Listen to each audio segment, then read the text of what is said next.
Hello everybody, welcome to That's Football. I'm Mark Goldbridge, and the big news we were probably expecting is that Liverpool will leave Mo Salah out of their Champions League tie away to Inter Milan tomorrow night. Is that a surprise? Probably not. But does it calm the storm in Liverpool Football Club? I don't think so. Look, the reaction has been very big. I've already done a video on this yesterday, but we're progressing 24 hours later. We've got Arne Slot's press conference coming up about 6:30 tonight. But ultimately, you know, what is he really going to say that's going to be too controversial? He's going to back the fact that he's not used him, and he's going to say it's a team game. We've heard from Van Dijk, who's spoken about it and said, look, huge respect for Mo Salah. It's not over. He needs him in the team. But, you know, ultimately, it's about more than the individual. And I think there's been a lot of reaction to Salah. But first of all, should he be left out of the Inter Milan game? I mean, probably not. Probably not. But there has to be a punishment. The reality is, I actually believe that dropping him and keeping him out of the team was understandable. You know, some people might have done it differently, but leaving him out of the Inter game, that never would have been part of the plan if he hadn't done that interview on Saturday. So ultimately, Salah has escalated the situation. And that leads me to believe that, having spoken to quite a few people over the last 24 hours, I feel that whole Salah interview at Ellen Road was not planned out and was very reactionary, because you've got to look at what his end game is. The surprise is not that he's been left out of the Inter game. That's the punishment. So does he take that punishment? No, I don't think he does, because as we heard at the end of the Leeds game, he doesn't appreciate being left out and thinks he should be starting games. So I don't think after what he said, he's going to be sat there right now going, yeah, I made a mistake, sorry, let's be friends. I think he still feels he's a scapegoat and will still feel that he should be involved in a game like that. And let's not forget, it's not a straightforward game for Liverpool tomorrow. They have lost games in the Champions League. They're not in a brilliant position, and a loss against Inter Milan in Italy is not beyond the realms of possibility. So it makes it difficult for Liverpool not to have a player like Mo Salah involved. But I think ultimately you put yourself in a position where you've got to say, if you're Liverpool Football Club, and we all saw the video of Mo Salah talking and the press officer for Liverpool behind, almost like, oh my God, what's going on? I mean, what can he do? What can he do? I even heard somebody say he's got to grab him and move him away. Yeah, that's assault. You can't do that. So look, he's thrown the club under the bus in a way that they would have. I think anybody in a relationship, whether it's a work relationship, a personal relationship, you know, if you're going to have a breakup or there's an issue, you expect a level of trust to have that conversation privately. You don't expect somebody to step out in front of the world and go, this. And I think that is a code that, even if it's Mo Salah, you have to uphold that moral code. So I think Liverpool are right to leave him out. Manchester United did this when Ronaldo stormed down the touchline as well. So I think I'm not surprised by Liverpool doing this. They might be shooting themselves in the foot to a certain extent, but I think if you're a Liverpool fan, what's more important, Mo Salah or Liverpool Football Club? And it doesn't matter whether it's Mo Salah or it's, you know, a bench player, which he is at the moment, to be fair, but Salah's a legend. You can't have players under contract doing stuff like that. You can't. There has to be a reaction. So for me, I heard people talking about it yesterday saying, oh, there's a chance that Salah's going to get left out. I thought, well, 100% he's getting left out. It makes Liverpool look weak if they don't. I mean, I don't think they'll want to leave him out, but I think they have to. I think he's forced their hand. So the question has to be, is Mo Salah playing a game here? I mean, we saw with Ronaldo, the game was to get out of Man United and then criticise Man United, and it worked.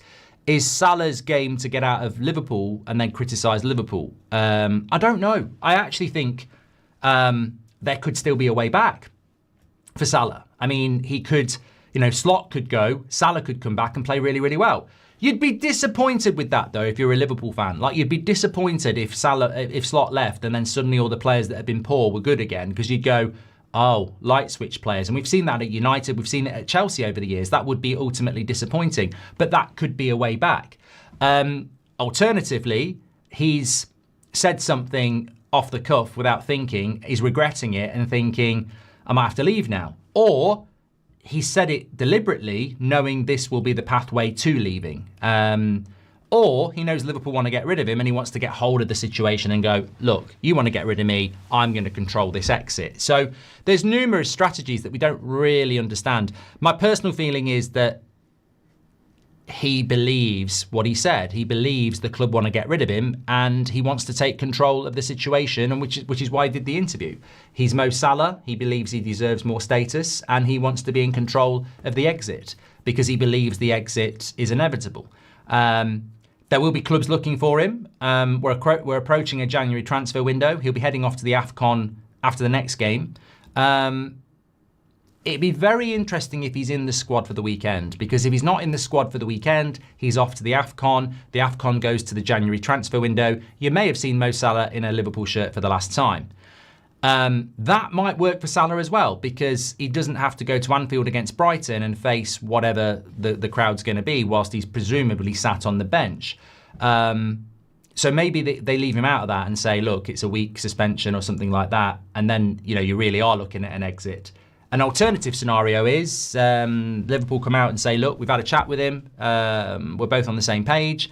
We're both dedicated to Liverpool Football Club. The punishment is the Inter game. He's back in the squad. He's training. He's trained really well. He's starting against Brighton. So there could still be a way back. And I think if Salah starts against Brighton, I think the fans are left in a position where they don't need to choose sides against the club or the manager or the player. Everybody's on the same sheet. And I think Liverpool would like that, but we'll have to have a watching brief. But it's calamitous, as I said, for Liverpool Football Club. They're not in a very good situation at the moment. They've had a very, very bad 6 months since winning the league. And this is on a precedent that I don't think we've seen very often. I mean, people are trying to relate it to Man United and Ronaldo, but Ronaldo walked down the tunnel at the end of a game. He did his interview way after. It wasn't like straight after a game. So I think with Salah, this is just the whole straight after a bad result in front of the press. And, he's probably in breach of contract, to be honest. But, I don't think we're going to get into that really, are we? So the options are open. Do you agree with him being left out of the game tomorrow? I do. I think sometimes the club's got to be bigger than a player. And just because he's a brilliant player, you can't bow down to, what was effectively somebody going rogue.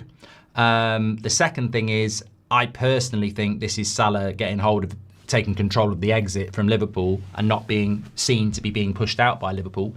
Of course, he could have gone a year ago and not signed a contract. So I think it will end up with him leaving.